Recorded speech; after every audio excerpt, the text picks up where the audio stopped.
ministre, M. Hamdi, je vous remercie énormément pour m'avoir invité à cette manifestation. Permettez-moi de dresser avec vous le cadre. Tout d'abord, un principe général. Le métier des banques est de financer et d'octroyer des crédits. Et nous sommes malheureux si nous n'arrivons pas à le faire de manière importante et efficace. Donc nous ne pouvons pas impliquer, n'est-ce pas, les banques dans cette situation particulière. Parce que nous les subissons comme vous. Expliquons les choses. De tout temps, le fonctionnement du système de financement était assez simple. Vous avez d'une part un département qui octroie des crédits et un département qui collecte des ressources. Il peut arriver que les ressources collectées ne soient pas suffisantes pour couvrir le montant des crédits, toute forme de financement confondue. La solution que nous trouvons de manière assez facile, c'est le recours à la Banque centrale de Tunisie. Nous cédons certains de nos créances à la Banque centrale de Tunisie, qui nous donne de la liquidité et nous équilibrons la situation. Jusqu'à tout dernièrement, ce recours à la Banque centrale de Tunisie pour le refinancement était assuré de manière, il faut dire, souple. L'objectif était, nous le comprenons, était un peu d'accompagner l'économie dans cette période post-révolutionnaire, de donner aux banques tout le moyen nécessaire pour satisfaire les besoins des agents économiques, qu'ils soient des entreprises ou particuliers. Je dirais même sans aucune restriction. Vous vous rappelez que depuis 2011, le taux moyen d'augmentation des crédits a été de 13%. Un taux élevé comparativement à l'augmentation du PIB, autour de 2% en moyenne, et également un taux qui, normalement, devrait, n'est-ce pas, satisfaire tous les besoins de l'économie et même d'ailleurs remplacer les ressources que d'habitude nous allons chercher chez les bailleurs de fonds internationaux qui ne nous finançaient pas comme il se doit vu l'augmentation des risques de la Tunisie. Cette situation, malheureusement, a abouti à un peut-être inconvénient. C'est l'offre, n'est-ce pas, de ressources, l'offre de crédit, a provoqué, avec la situation économique que vous connaissez, un regain de l'inflation. Or, l'inflation est un mal qu'il faut combattre par tous les moyens. L'inflation, tout d'abord, est un facteur d'appauvrissement de la population, parce que le pouvoir d'achat réel va baisser à cause de l'inflation. L'inflation également, c'est quelque chose qui rend difficile les anticipations pour l'avenir, donc rend difficile l'investissement, ô combien nécessaire pour la création de l'emploi. L'inflation doit être combattue par tous les moyens.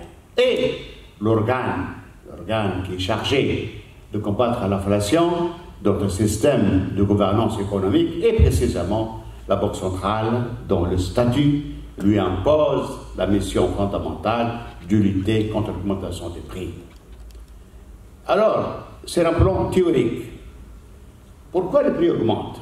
Les prix augmentent parce qu'il y a un décalage entre l'offre de biens et de services et la demande de biens et de services. Quand la demande dépasse l'offre, forcément les prix augmentent. Et d'où provient la demande? La demande provient de deux sources. Premièrement, le revenu propre des agents économiques, leur salaire, n'est-ce pas, les dividendes qu'ils touchent, ainsi de suite. Et deuxièmement, le revenu d'emprunt, c'est-à-dire les crédits que l'on obtient auprès des banques pour pouvoir l'exercer pour acheter des biens et des services. Nous ne pouvons pas, il ne faut pas, limiter un peu l'augmentation des revenus, parce que le citoyen doit supporter effectivement les conditions de vie normales. Il faudrait donc inévitablement agir sur la deuxième source d'alimentation de la demande, le revenu d'emprunt, donc les crédits bancaires et des leasing. D'où maintenant la nouvelle politique. qui a été entamé au milieu de l'année 2018, qui consistait à prendre des mesures de politique monétaire de nature à réduire la demande de crédit et également l'offre de crédit par la banque. Ça a commencé, comme vous le savez, par l'augmentation du taux de marché monétaire, qui a augmenté durant l'espace de 2 années à peu près de 200 points de base. Par la suite, il y a eu la restriction de refinancement. Par quel moyen? Pour se refinancer à la Banque centrale, donc avoir des crédits de la Banque centrale, le banque présente en contrepartie des actifs. Parce que la Banque centrale va avoir dans son portefeuille des créances gageant l'émission monétaire qu'elle effectue. Ces actifs sont de deux natures, de bons de trésor ou des crédits finançant les créances, c'est la clientèle. Auparavant, la composition des actifs était formée à 60% bons de trésor et 40% créances de la clientèle. La Banque centrale a changé les règles et a décidé que, désormais, le portefeuille des créances gageant le refinancement devait être constitué par 60% créances de la clientèle et 40% bons de trésor. Et là où le bas blesse, c'est quoi? C'est que les banques ne sont pas préparées à cette mutation. Les banques ont acheté des bons de trésor pour alimenter leur portefeuille. Maintenant, ils doivent faire l'inverse, ils doivent reconstituer les crédits à la clientèle pour pouvoir avoir un actif refinançable. Donc, il y a une limitation de la capacité des banques à recourir au refinancement. Troisièmement, la Banque centrale a augmenté le taux d'intérêt pour les banques qui n'ont pas d'actifs pour accéder au refinancement. Il se référence au taux du marché monétaire, plus 3,25%, ce qui est quand même un coût de ressources assez élevé, alors qu'on était habitué auparavant à se réfinancer au taux du marché monétaire. Donc une augmentation de coût de ressources, donc difficulté de courir à l'argent de la Banque centrale. Et la dernière mesure qui a été mise en place au début de l'année 2019, à la fin de l'année 2018, c'est cette mesure qui a consisté à plafonner l'encours de crédit à 120% de l'encours des dépôts. La banque qui a 100 millions de dinars de dépôts ne peut pas donner plus que 120 millions de dinars de crédit, sinon elle est sanctionnée par des amendes et par des sanctions prévues par les textes réglementaires. Mais là où le bas blesse, c'est quoi? C'est que la plupart des banques ont déjà un taux qui dépasse les 120%. Ils sont à 130% à peu près en moyenne. Donc comment faire pour respecter ces ratios? Deux solutions.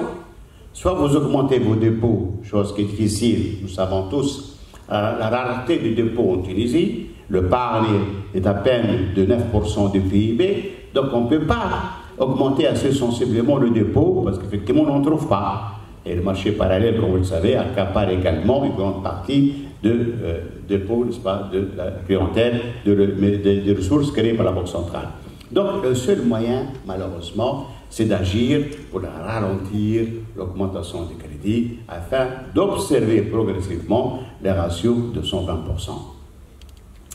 Mais cette situation, vous me dites, certes, va réduire la demande sur le marché, donc certainement va aider à réduire l'inflation, dont le pouvoir qu'a la politique monétaire, parce qu'il n'est pas que ça pour l'inflation, vous savez ça mieux que moi. Mais elle a comme inconvénient de renchérir, rendre difficile le financement des activités économiques.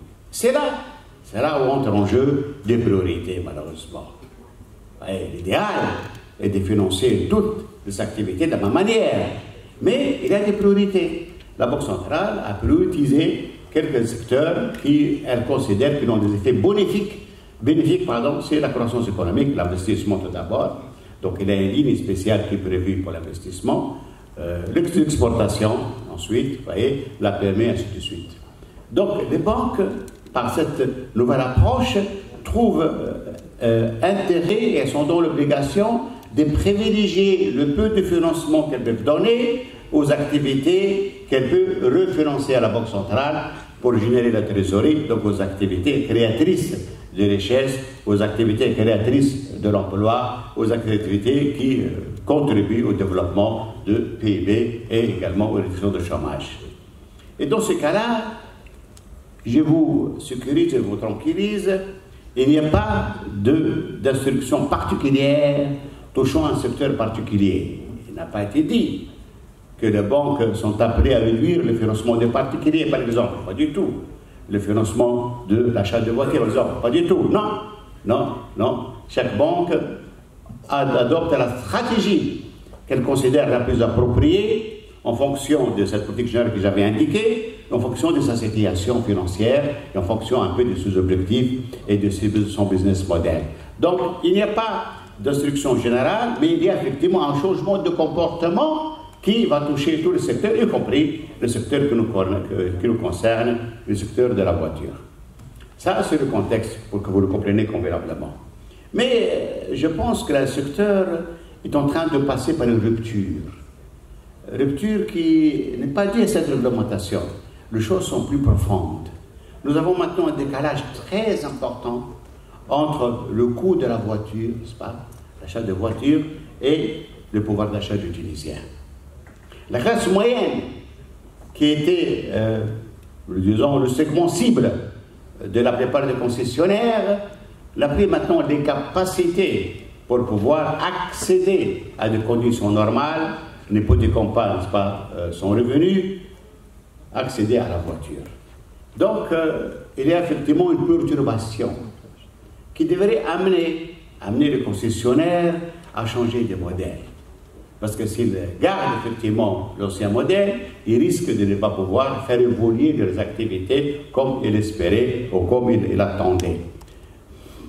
Comment faire maintenant pour trouver des solutions qui tiennent compte à la fois de changement de la politique économique monétaire, qui tient compte également de ce décalage entre l'augmentation du prix des voitures et le pouvoir d'achat des Tunisiens?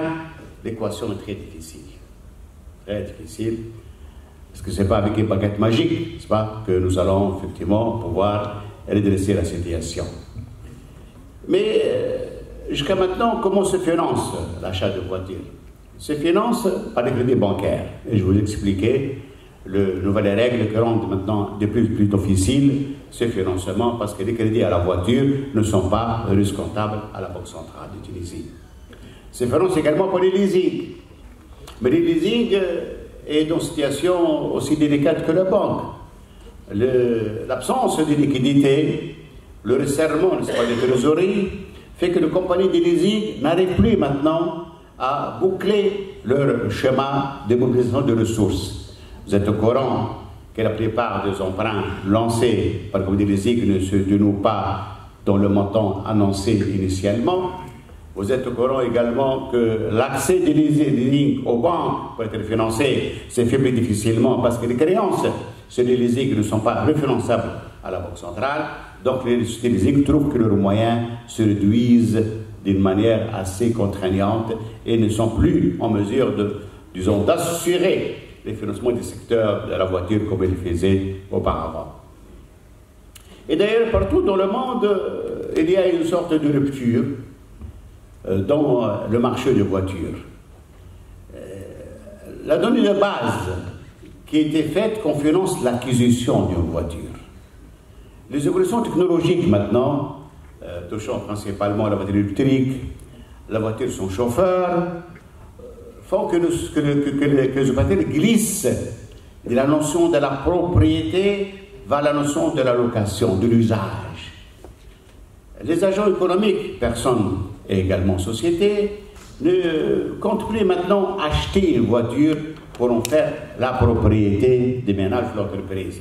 Ils veulent l'utilisation d'un service de transport, moyennant une location pour un temps déterminé, pour les déterminés d'une voiture déterminée. Donc le prisme dans lequel nous sommes en train de réfléchir est différent maintenant.